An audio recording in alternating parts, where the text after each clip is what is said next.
السلام علیکم ورحمۃ اللہ تعالی وبرکاتہ۔ الحمد للہ الصلاۃ والسلام علی رسول اللہ، اما بعد فاعوذ باللہ من الشیطان الرجیم، بسم اللہ الرحمن الرحیم۔ وَإِنَّ مِنْهُمْ لَفَرِيقًا يَلْؤُونَ أَلْسِنَتَهُمْ بِالْكِتَابِ لِتَحْسَبُوهُ مِنَ الْكِتَابِ وَمَا هُوَ مِنَ الْكِتَابِ وَيَقُولُونَ هُوَ مِنْ عِنْدِ اللَّهِ وَمَا هُوَ مِنْ عِنْدِ اللَّهِ وَيَقُولُونَ عَلَى اللَّهِ الْكَذِبَ وَهُمْ يَعْلَمُونَ صدق اللہ العظیم۔ الصلاۃ والسلام علیک یا رسول اللہ صلی اللہ تعالی علیہ وسلم۔ معزز سامعین، آج انشاءاللہ تبارک و تعالی سورہ آل عمران کی آیہ نمبر 78 سے شروع کریں گے۔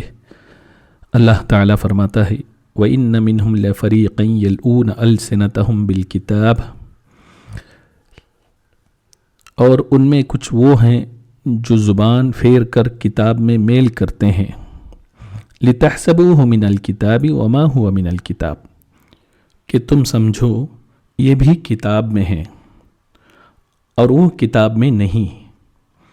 وَيَقُولُونَ هُوَ مِنْ عِنْدِ اللَّهِ، اور وہ کہتے ہیں یہ اللہ کے پاس سے ہے۔ وَمَا هُوَ مِنْ عِنْدِ اللَّهِ، اور وہ اللہ کے پاس سے نہیں ہے۔ وَيَقُولُونَ عَلَى اللَّهِ الْكَذِبَ وَهُمْ يَعْلَمُونَ، اور اللہ پر دیدہ دانستہ جھوٹ باندھتے ہیں۔ اس سے پہلی والی آیت میں اللہ تبارک و تعالیٰ نے فرمایا تھا کہ یہود جو ہیں وہ عہد و پیمان کو توڑ دیتے ہیں، اور یہ بھی ان کی بڑی گمراہی اور بڑی معصیت یعنی گناہ تھی۔ اس آیت کریمہ میں اللہ تبارک و تعالیٰ نے اس سے بھی بڑھ کر گمراہی اور گناہ کو بیان فرمایا ہے، وہ یہ کہ وہ اللہ کی کتاب کو بدلتے ہیں، تحریف کرتے ہیں، اور بعض آیت کو چھپا لیتے ہیں اور بعض آیت میں اپنی طرف سے گھڑ لیتے ہیں، اور کیا کہتے ہیں ہوا من عند اللہ، یہ اللہ کی طرف سے ہے۔ یعنی توریت و انجیل میں اپنی طرف سے مفہوم، غلط مفہوم بیان کرنا اور اس میں اپنی طرف سے ملا کر بیان کرنا، اور یہ کہنا کہ اللہ تبارک و تعالیٰ کا کلام ہے، تو اللہ تبارک و تعالیٰ نے صاف فرما دیا کہ وہ اللہ کا کلام نہیں ہے۔ اللہ تبارک و تعالیٰ نے صاف طور پر فرما دیا وَيَقُولُونَ عَلَى اللَّهِ الْكَذِبَ، یعنی اللہ پر یہ لوگ جھوٹ باندھتے ہیں۔ تو آج کل بھی آپ دیکھیں کہ ایسے لوگ بھی ملتے ہیں جو توحید کی آیتیں ہیں اسے انبیاء اکرام علیہم الصلاۃ والسلام کی شان کو انکار کرنے کے لیے اس کو وہاں چسپا کر دیتے ہیں، اور جو بتوں والی آیت ہیں وہ انبیاء اکرام، اولیاء اکرام کی طرف منسوب کرتے ہیں، اس پر چسپا کرتے ہیں، اور یہ تاثر دینے کی کوشش کرتے ہیں کہ یہ شان انبیاء اکرام علیہم الصلاۃ والسلام کا انکار بھی قرآن میں ہے، حالانکہ یہ صریح جھوٹ ہے۔ اگر مفسرین کی تفسیر یا صحابہ نے اس کی تفسیر کی، اس کو اگر دیکھیں تو قرآن کے واضح مفہوم کو سمجھا جا سکتا ہے۔ ایک قرآن کے مفہوم کو بدلنے والے اتنے خطرناک ہوتے ہیں کہ وہ اسلامی احکام کو ہی بدل دیتے ہیں اور اپنی بات کو اس انداز سے پیش کرتے ہیں، سننے والا یہی سمجھتا ہے کہ یہی قرآن ہی تو ہے، حالانکہ وہ جو ہے مفہوم غلط بات بتا کر دھوکہ دے رہے ہوتے ہیں۔ اس آیت کریمہ میں بھی یہی بات بتائی جا رہی ہے کہ یہودیوں کی عادت بھی یہی تھی کہ وہ توریت میں کبھی اس میں تحریف کرتے، بدل دیتے، اور کبھی بدلتے نہیں تو اس کے مفہوم کو غلط سیٹ کر کے بتا دیتے۔ آیہ نمبر 79 میں اللہ تعالیٰ فرماتا ہے ما کان لبشر ان یؤتیہ اللہ الکتاب والحکم والنبوۃ، کسی آدمی کا یہ حق نہیں کہ اللہ اسے کتاب اور حکم و پیغمبری دے، ثم یقول للناس کونوا عبادا لی من دون اللہ،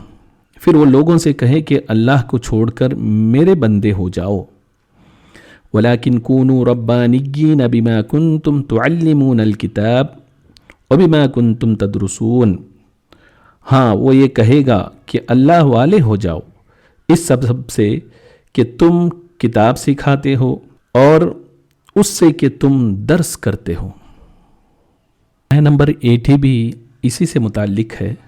اللہ تعالیٰ فرماتا ہے وَلَا يَأْمُرَكُمْ أَن تَتَّخِذُوا الْمَلَائِكَةَ وَالنَّبِيِّينَ أَرْبَابًا، اور نہ تمہیں یہ حکم دے گا کہ فرشتوں اور پیغمبروں کو خدا ٹھہرا لو۔ ایامرکم بالکفر، بعد اذ انتم مسلمون، کیا تمہیں کفر کا حکم دے گا بعد اس کے کہ تم مسلمان ہو لیے۔ اس آیت کریمہ کا شان نزول یہ ہے،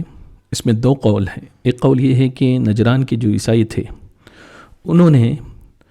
یہ جھوٹ کہا کہ ہمیں حضرت عیسیٰ علیہ السلام نے حکم دیا ہے کہ ہم انہیں رب مانیں، یعنی عیسیٰ علیہ السلام کو رب مانیں، نعوذ باللہ من ذالک۔ تو اس آیت کریمہ میں اللہ تبارک و تعالیٰ نے ان کا رد کر دیا کہ ہم رسول کو اس لیے نہیں بھیجتے کہ وہ یہ کہے کہ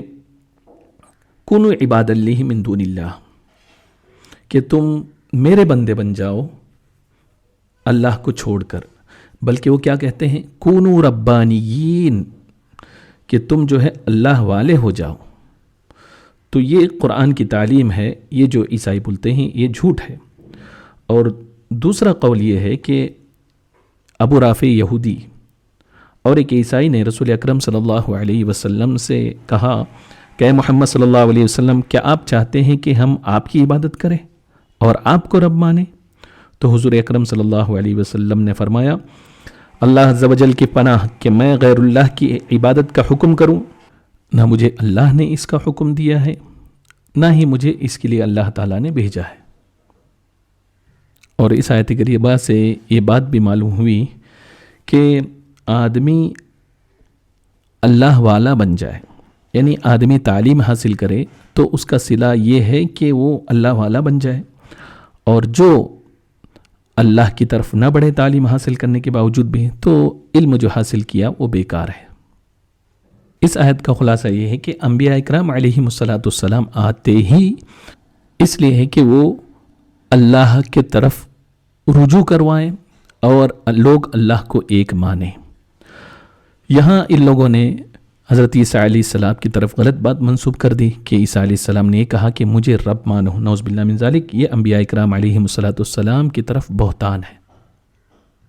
کیونکہ ایسا ہو ہی نہیں سکتا کہ نبی ہو اور وہ جو ہے کفر کا حکم دے، اس لیے کہ نبی آتا ہی اس لیے کہ تاکہ کفر و شرک کو مٹائے۔ آیہ نمبر 81 میں اللہ تعالیٰ فرماتا ہے، وَإِذْ أَخَذَ اللَّهُ مِيثَاقَ النَّبِيِّينَ لَمَا آتَيْتُكُم مِّن كِتَابٍ وَحِكْمَةٍ، اور یاد کرو جب اللہ نے پیغمبروں سے ان کا عہد لیا جو میں تم کو کتاب اور حکمت دوں، ثُمَّ جَاءَكُمْ رَسُولٌ مُصَدِّقٌ لِّمَا مَعَكُمْ لَتُؤْمِنُنَّ بِهِ وَلَتَنصُرُنَّهُ، پھر تشریف لائے تمہارے پاس وہ رسول کہ تمہاری کتابوں کی تصدیق فرمائے، تم ضرور بالضرور ان پر ایمان لانا اور ضرور بالضرور ان کی مدد کرنا۔ قال اقررتم واخذتم على ذلكم اسری قالوا اقررنا، فرمایا کیوں تم نے اقرار کیا اور اس پر میرا بھاری ذمہ لیا؟ سب نے عرض کیا کہ ہم نے اقرار کیا۔ قال فاشهدوا وانا معكم من الشاہدین، ایک دوسرے پر گواہ ہو جاؤ اور میں آپ تمہارے ساتھ گواہوں میں ہوں۔ فمن تولى بعد ذلك فاولئک هم الفاسقون، تو جو کوئی اس کے بعد پھرے تو وہی لوگ فاسق ہیں۔ حضرت علی کرم اللہ وجہہ الکریم ارشاد فرماتے ہیں کہ اللہ تعالیٰ نے حضرت آدم علیہ السلام اور ان کے بعد جس کسی کو بھی نبوت عطا فرمائی ان سے حضور اکرم صلی اللہ علیہ وسلم کے متعلق عہد لیا، اور ان انبیاء اکرام علیہم السلام نے اپنی قوموں سے، یعنی جن کی ہدایت پر وہ معمور ہوئے، جس قوم کے پاس ہو گئے، ان سے عہد لیا کہ اگر ان کی زندگی میں حضور اکرم صلی اللہ علیہ وسلم مبعوث ہوں، نبی بن کر تشریف لائیں، تو وہ آپ صلی اللہ علیہ وسلم پر ایمان لائے اور آپ صلی اللہ علیہ وسلم کی مدد و نصرت کریں۔ اس آیت کریمہ میں اللہ تبارک و تعالیٰ نے حضور اکرم نور مجسم صلی اللہ تعالی علیہ وسلم کی عظیم فضائل کو بیان فرمایا ہے، اور اس سے یہ بات بھی سمجھ میں آئی کہ حضور آقائے نامدار مدینہ کے تاجدار محمد مصطفیٰ صلی اللہ علیہ وسلم تمام انبیاء سے افضل ہیں۔ معزز سامعین اکرام، یہ آیت کریمہ ایسی آیت ہے جس کی تفسیر کرتے ہوئے علماء نے پوری کتاب لکھ دی ہے، اور اس میں کچھ نکات بیان کی ہیں جن میں سے چند میں آپ کے سامنے پیش کرتا ہوں۔ کہ اللہ تبارک و تعالیٰ نے اس آیت کریمہ میں سارے انبیاء اکرام کی روحوں کو جمع فرمایا اور ان کے سامنے یہ عہد رکھا کہ تم میرے حبیب صلی اللہ علیہ وسلم آؤ گے تو تم ان پر ایمان لاؤ گے اور ان کی مدد کرو گے۔ گویا کہ رسول اکرم صلی اللہ علیہ وسلم کی شان میں اللہ تعالیٰ نے یہ محفل قائم فرمائی اور حضور اکرم صلی اللہ علیہ وسلم کی عظمت کو بیان کیا، اور رسول اکرم صلی اللہ علیہ وسلم کی عظمت کو جو لوگ سن رہے تھے وہ کوئی اور قوم نہیں، مقدس ترین افراد انبیاء اکرام علیہم السلام کو اللہ تبارک و تعالیٰ نے منتخب فرمایا۔ اور اس سے یہ بات بھی سمجھ میں آئی کہ ابھی کائنات کا وجود نہیں ہوا تھا، کائنات کے وجود سے پہلے ہی حضور اکرم صلی اللہ علیہ وسلم کا ذکر جاری ہوا اور حضور اکرم صلی اللہ علیہ وسلم کی عظمت بیان کی گئی، اور حضور اکرم صلی اللہ علیہ وسلم کو تمام نبیوں کا نبی بنایا۔ تمام انبیاء اکرام علیہم السلام کو بطور خاص آپ صلی اللہ علیہ وسلم کے ایمان لانے اور ان کے مدد کرنے کا حکم ہوا۔ ساری باتیں کہنے کے بعد اللہ تبارک و تعالیٰ نے باقاعدہ طور پر انبیاء اکرام علیہم السلام سے اقرار لیا، اور انبیاء اکرام علیہم السلام نے قالوا اقررنا کہہ کے باضابطہ اقرار کا اعلان بھی کیا، اور اقرار کرنے کے بعد اللہ تعالیٰ نے حکم فرمایا کہ فاشہدوا وانا معکم من الشاہدین، کہ انبیاء اکرام ایک دوسرے کو گواہ بنائیں، اور اللہ نے فرما دیا کہ میں بھی اس پر گواہ ہوں۔ گویا کہ اس پوری آیت میں اللہ تبارک و تعالیٰ نے حضور اکرم صلی اللہ علیہ وسلم کے فضائل کو بیان فرمایا۔ امام عشق و محبت امام احمد رضا خان فاضل بریلوی رضی اللہ تعالیٰ عنہ نے اس تعلق سے ایک مستقل کتاب لکھی، تجلی الیقین بان نبینا سید المرسلین۔ مستقل کتابیں ملتی بھی ہیں، رسول اکرم صلی اللہ علیہ وسلم کے فضائل میں ہیں۔ اعلیٰ حضرت امام عشق و محبت امام احمد رضا خان فاضل بریلوی رضی اللہ تعالیٰ عنہ نے اس تعلق سے ایک مستقل کتاب لکھی، تجلی الیقین بان نبینا سید المرسلین۔ تو ہمیں چاہیے کہ اس کتاب کا مطالعہ کرے اور اپنے ایمان کو تازہ کرے۔ آیہ نمبر 83 میں اللہ تعالیٰ فرماتا ہے افغیر دین اللہ یبغون وله اسلم من فی السماوات والارض طوعا وکرہا والیہ یرجعون، تو کیا اللہ کے دین کے سوا اور دین چاہتے ہیں اور اسی کے حضور گردن رکھے ہیں، جو کوئی آسمان اور زمین میں ہیں، خوشی سے اور مجبوری سے اور اسی کی طرف پھیریں گے۔ اس سے پہلے والی آیت میں اللہ تعالیٰ نے یہ فرمایا تھا کہ تمام انبیاء اکرام علیہم السلام اور ان کی امتیں ان پر واجب ہیں اور لازم ہیں کہ وہ سید عالم صلی اللہ علیہ وسلم پر ایمان لائیں، اور جو شخص اس دین کو یعنی محمد عربی صلی اللہ علیہ وسلم کے دین کو ناپسند کرے گا وہ اللہ کے دین کو ناپسند کرے گا۔ اس لیے اللہ تعالیٰ نے یہود و نصارہ سے فرمایا کیا یہ دین اللہ کا جو دین ہے اس کے علاوہ کسی اور دین کے تم تلاش میں ہو؟ اور پھر یہ بھی جواب میں فرما دیا کہ حالانکہ آسمان اور زمین کی سب مخلوق خوشی اور ناخوشی جو ہے اسی دین کو مانتی ہے،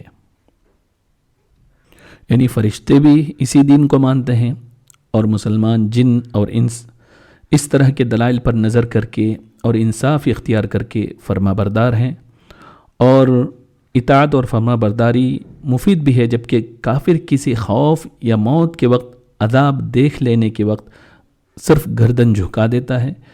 لیکن اس وقت اس کا ایمان جو ہے قابل قبول نہیں ہے۔ تو اس آیت کریمہ کو خلاصہ یہ ہے کہ جو دین ہے وہ دین اسلام ہی اللہ تبارک و تعالیٰ کے نزدیک پسندیدہ دین ہے، اس کے علاوہ کوئی اور دین قابل قبول نہیں، لہذا یہود و نصارہ سے یہ کہا گیا کہ اس دین کو تم قبول کر لو۔ آیہ نمبر 84 میں اللہ تعالیٰ فرماتا ہے قل آمنا باللہ وما انزل علینا وما انزل علی ابراہیم واسماعیل واسحاق ویعقوب والاسباط وما اوتی موسیٰ وعیسیٰ والنبیون من ربہم، یوں کہو کہ ہم ایمان لائے اللہ پر اور اس پر جو ہماری طرف اترا، اور جو اترا ابراہیم اور اسماعیل اور اسحاق اور یعقوب اور ان کے بیٹوں پر، اور جو کچھ ملا موسیٰ اور عیسیٰ اور انبیاء کو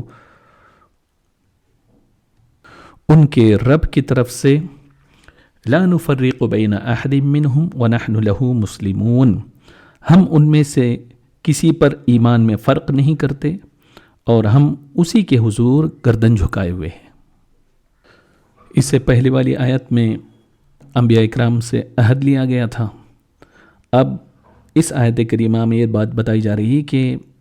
اب آپ یہ کہیے کہ ہم ایمان لائے کس پر؟ جو نازل کیا گیا، یعنی توریت، زبور، انجیل،